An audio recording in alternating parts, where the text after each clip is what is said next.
അഹമ്മദാബാദ് ആകാശ ദുരന്തത്തിൽ മരണപ്പെട്ട രഞ്ജിത ആർ നായരെയും അവർക്ക് ജന്മം നൽകിയ സമുദായത്തിലെ സ്ത്രീകളെയും വംശീയമായും ലൈംഗികമായും അധിക്ഷേപിച്ചുകൊണ്ട് സൈബർ ആക്രമണം നടത്തിയ കാസർഗോഡ് വെള്ളരിക്കുണ്ട് താലൂക്ക് ഓഫീസ് ഡെപ്യൂട്ടി തഹസീൽദാർ പവിത്രനെതിരെ സംസ്ഥാന മനുഷ്യാവകാശ കമ്മീഷൻ കേസെടുത്തു.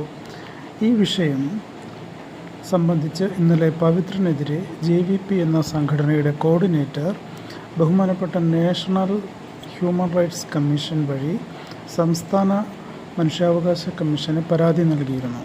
നായർ സമുദായത്തിലെ സ്ത്രീകൾ, പ്രായപൂർത്തിയാകാത്ത പെൺകുട്ടികൾ എന്നിവരെക്കുറിച്ച് അശ്ലീലകരവും പൂർണ്ണ നഗ്നവുമായ ചിത്രങ്ങൾ വരച്ച് സൈബർ ഇടങ്ങളിൽ പ്രചരിപ്പിക്കുന്ന ഈഴവ സമുദായ നേതാവായ T. മുരളി എന്ന വ്യക്തിയിൽ നിന്നും പ്രചോദനം ഉൾക്കൊണ്ടുകൊണ്ട് പവിത്രനെപ്പോലെ ആയിരക്കണക്കിന് ആൾക്കാർ സൈബർ ചുവരെഴുത്തുകൾ നടത്തുന്നുണ്ട്.